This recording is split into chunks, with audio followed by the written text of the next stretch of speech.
Hey guys, welcome to another installment of Profiling Passionate People. I am your host, Solomon Ladvinka, and as you can see, I had to go to the dumpster, the storage to find this jersey, and we're gonna be talking about them Cowboys. And I got one of my buddies online that I'm gonna be bringing in right now, Mr. Luis Zuniga. Him and I go back at our alma mater at Cal State Northridge, and so I'm gonna go ahead and I'm gonna buzz him in here really quick. And Luis, you there, buddy? What's up, man? What's up? How's it going? What's good? What's good? Hey, so we were talking earlier, and again, you can't think of the Cowboys without thinking of the jingle "We Dem Boys." So Yes, sir. I don't got the great voice, and obviously I don't have the copyright issues to be playing that in the background. So on three, we're just gonna do a little jingle of all right, 1, 2, 3. We Dem Oh, Boys. boys, hold up. We them boys, man. Hey, I'm telling you, Yeah. you got to come over to the dark side, man. That metallic cowboy blue looks good on you. Yeah, I had to find this guy. This was when Eddie George had joined the dark side. I think it was like 2006, '07 season, and I got myself a white one as well. So, Yeah. I'm not a bandwagoner, but it does look good on me, though, I must say. Hey, I had to sport my Jason Witten jersey for me. Got a couple signatures on it. Got I my boy see that. Dak on there. Got my boy Byron Jones in there. Got a couple other Okay, players. that's what's up, man. So we're gonna dive right in really quick. So, how did you become a Cowboys fan, though? Man, honestly, I didn't even like football back in the day. Started out just, friends in the neighborhood. They were all Cowboy fans or Raider fans. And, it was just something about the star. The star, Yeah, it's what the stars gravitate to. You know what I mean? It's Big D. It's Dallas. yeah. Uh, I like to think of the Cowboys as the Los Angeles Lakers of the NFL, man. Uh, you They know, have said America's team. yes, sir. So yeah, man. At that time, Tony Romo was our QB, and we had some rough patches, but DeMarcus Ware was a guy that I loved. You know, Still probably one of my favorite Cowboy players, alongside Sean Lee and Jason Witten. There you So go. yeah, man. That's how I got it started. Yeah, speaking of Big D, there's a lot of buzz going around Dallas this year. Obviously, came in third place last year in the NFC East. I'm sorry, but that conference right now is kind of a joke and a laugher. But you get the Big D back in Dak Prescott, and mm, he's been looking good in practice. And I must say, he's got that fire, and especially coming off of his new contract, he should be buzzing, and you all should be doing quite well this upcoming season. Two contracts. Don't forget that Two Jordan Good contract. he just signed yesterday. I was That's gonna mention boy that in a Dak. second, but yeah, you beat me to it. Yeah, Yeah, man. I'm excited. Critics often like to call our division the NFC least, which I can't argue with it, given the lack of success that division has had lately. But I can say that that's the only division where every single team in it has won a Super Bowl. So we got that going for us, and we got yeah, two teams definitely not that the South. when Tom Brady hears the NFC East in the Super Bowl, he doesn't want to play them. So that's all I can say. Yeah, yeah, that is actually very true. Now that I think about it, all four teams have won Super Bowls. Yeah, those who have already tuned in, I'm a diehard Titans fan, and we've still yet to lift that Lombardi Trophy. And that's a different segment.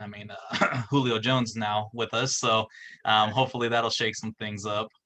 Julio broke my heart on Undisputed, but it's all good. But still love Julio, Yeah, still for the guy. But going back yeah. to Super Bowls, man, the Cowboys, we've had a long, long dry spell, man. But I'm trying to be alive next time we get one of these bad boys. So Yeah, we'll see how that goes. I see those memes that say the real test for Tom Brady is for him to join the Cowboys, and if he can get a ring there. So, but you already know, man, all love. I'm not trying to bash on your Yes, team, but sir. you look at this upcoming schedule. We have 17 games that now are going to be on the record. You guys open up against the defending Super Bowl champions and Tom Brady against the Buccaneers. What's the mindset as a diehard Dallas fan going into the new season, let alone, right out of the gate, you're visiting the GOAT. As a competitor and as a football coach myself, you love that. You want to play the best. That's a real testament. You're not gonna know how good your team is beating somebody that's probably gonna be one of the worst teams in the league. You're gonna have a good measuring stick when you compete with the elites of the elites. And when you're coming off of a terrible season, let's call it what it is. We were plagued by injuries, but you're coming off a bad season and you're starting up the new year playing the Super Bowl champs and arguably the greatest quarterback of all time. You got to love that. You know what I mean? You want to play with those type of guys. You want that competition. Whether it's a loss or a win, you're gonna come away with something positive from it, right? And even so, I mean, iron's gonna sharpen iron. You're gonna have a full, healthy, hopefully, fingers crossed, of a whole 53-man roster that is gonna be healthy. You are going up against, a lot of these kids, it's their idol, and some of these kids were still in diapers when Tom debuted. So, it's going to be a good challenge, but again, iron sharpening iron. And, if the Cowboys do take the L in the opener, I'm just hoping that they learn a lot from this opportunity, going up against the best and learning from the best and taking away whatever they can from it. No, I agree with you on that, and it's going to be a big testament for, we have a young and up and coming quarterback in Dak Prescott. I know a lot of people like to throw hate his way. And I think the majority of that hate comes for, just being a Cowboy. A lot of people are going to be hating on him, and, spotlight's going to be on him. You're going to have primetime games. And if he struggles, they're going to criticize it. It comes with the role, but I like you mentioned health to us a couple seconds ago, and that's going to be one of the biggest things for the Cowboys. If we want to win the division, forget about the Super Bowl. If you want to just come out of the division, you got to be healthy. Last year we were plagued with injuries on our offensive line. You got Tyron Smith going out, you got Zach Martin going out. Leo Collins didn't even play all year. We had Travis Frederick, who's, we can all say it's a future Hall of Famer, retire at 28 years old. You got your starting quarterback going down. You got Red Rocket coming in that, no team really wanted him. So, it was a struggle for sure, plagued by injuries, but my biggest concerns moving forward is that secondary, man. I mean, I've been preaching for us to try to get a defense. I like that what we've done with our offense. I believe in Dak Prescott. I can say that I was at Dak Prescott's very first snap in a professional game. There you go. Yeah, against the Rams. Yeah, sir, I was there. Remember that. Tony Romo didn't suit up. Well, he suited up. He just didn't play. Kellen Moore, which was our backup, now our OC. He, I think, broke his leg in training camp. So, Dak Prescott got to go, and he never looked back. Yeah, he took his opportunity and ran. So, that's just a testament to Dak and his leadership. And, we had mentioned earlier, these are the type of things that are going to get you noticed. You are looked at as, one of the faces of the NFL. And now the breaking news coming out today with the fact that, signing with Jordan, the first NFL quarterback to sign with the Jordan brand. And, that speaks testament, because obviously Jordan believes in Dak, and for Dak to move on from his long-term contract with Adidas, it shows that Dak is the future. And I'm glad to see that the Cowboys are investing into him, because he has shown that he has what it takes to compete and take them to that next level. But again, all the spotlight comes down to it is, if you can't get the job done in the playoffs, then they're gonna find another young hungry cat. Yeah, hey, that's a really good point. You know what I mean? Des Bryant, as you remember, he's a Jordan guy. Throw up the X. Des Bryant, man, I love him. A lot of people hated on Des because of his, temperaments, but you love it. He's a competitive guy, and I still wish that Des was with the Cowboys. I just wouldn't want him playing with any other team. But hey, it is what it is. In terms of Dak, though, he's had pressure on him since the first day. I mean, when you're, you have a veteran guy like Tony Romo coming off an injury, and you bench him basically. You're playing so well that they're not going back to their franchise quarterback.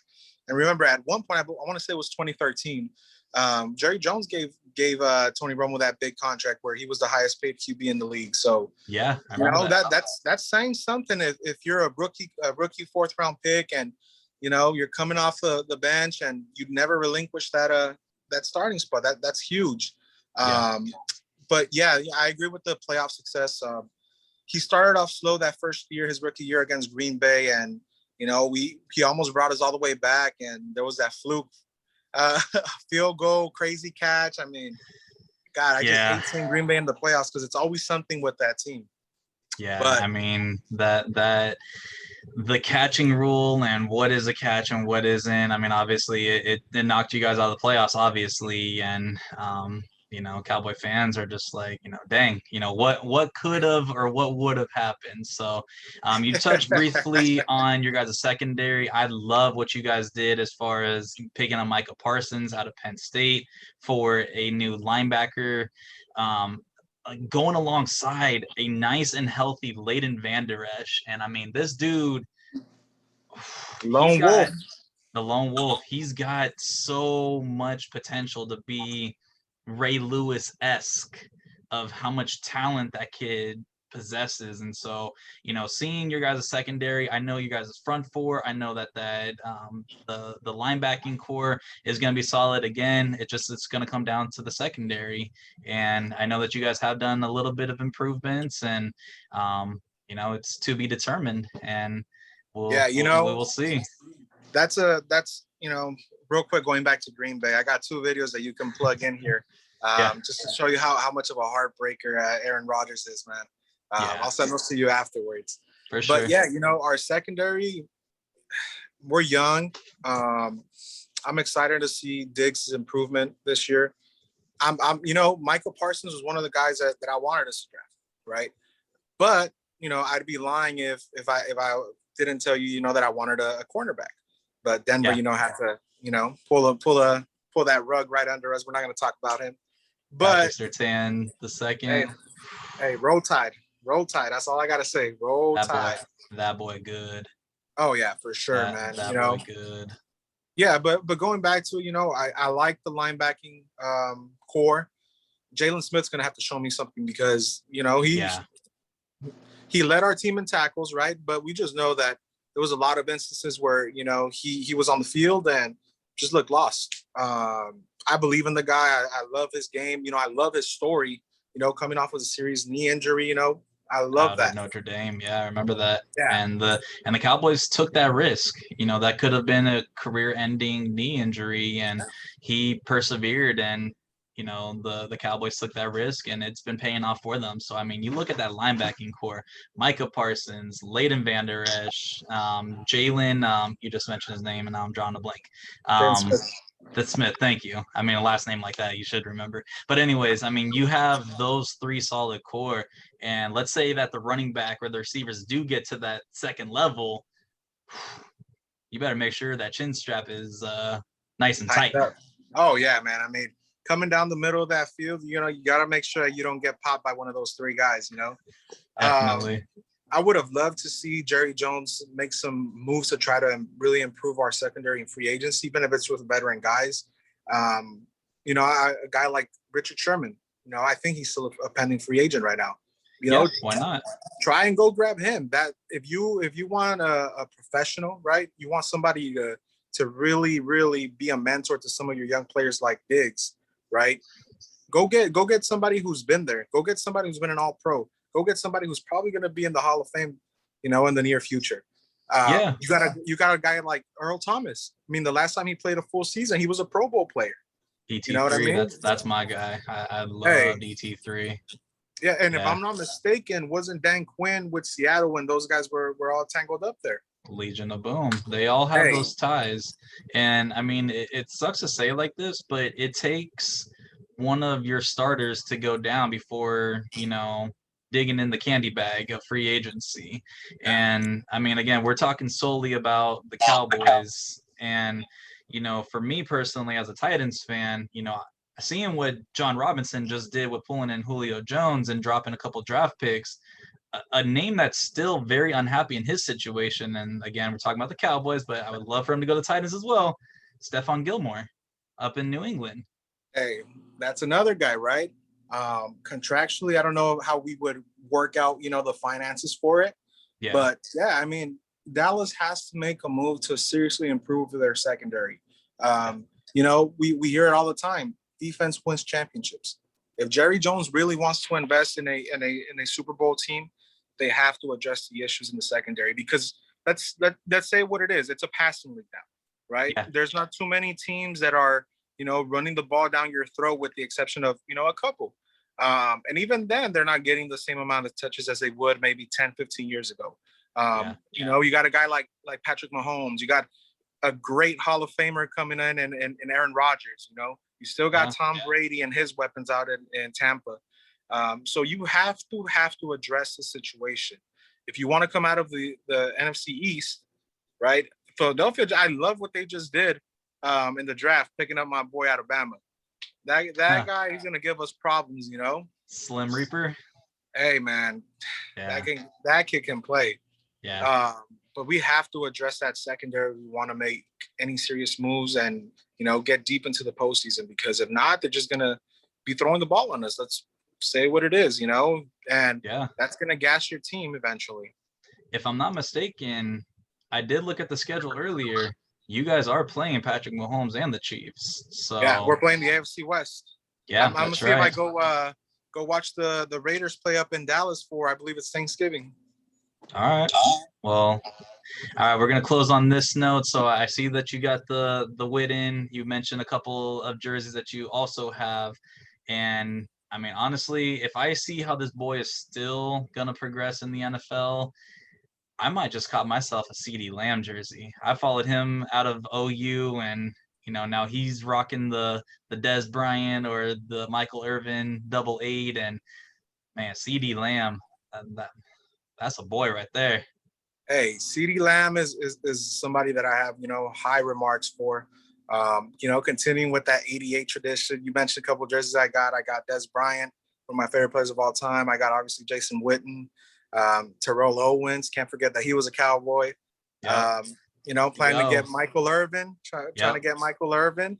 But yeah, there's a guy that's always, before we get going, there's a guy that gets lost in that receiving core up in Dallas, and that's Michael Gallup. Yeah, MG13, you can't sleep man. on him. Hey, when we drafted him, I was beyond hyped. And, I had a couple buddies of mine who were like, why are you so hyped about this guy? It's not, he doesn't look bad, but he doesn't look great either. Like, trust me, this guy's the perfect deep threat that you want on this Cowboys team. And hey, so far it's paid dividends. I just hope we don't lose him, because I think he's a free agent after this season. So we can see how that goes. But yeah, Dallas's receiving core is, I'm excited for our offense. We just got to stay healthy. Tyron Smith has to stay healthy to protect that blind side. Zach Martin has to stay healthy. I think that Leo Collins, last full season, he was robbed and snubbed out of a Pro Bowl selection, but that's a conversation for a different day. I got you. All right, last topic. You look at your schedule, 17 games this season. Final prediction. What do you think is going to be your guys' record this year? Going 10-7. 10-7 taking the East. 10-7 taking the division. Okay. But that's given if we stay healthy. If we lose Dak Prescott again, there's no chance we're winning the division without him. Gotcha. There's no chance. No chance. Gotcha. All right, brother, man. I appreciate you always. I know that I can count on you to do one of these with me, but we're going to go ahead and sign out right here. Go ahead and check us out on another installment of Profiling Passionate People. We're going to keep digging into the NFC East and all the other teams. Until then, we sign out, and looks like I'm going to go ride some waves here in my background. Yes, sir. We them boys. Don't forget that. We them boys. They them boys. Take care, guys. See you next time.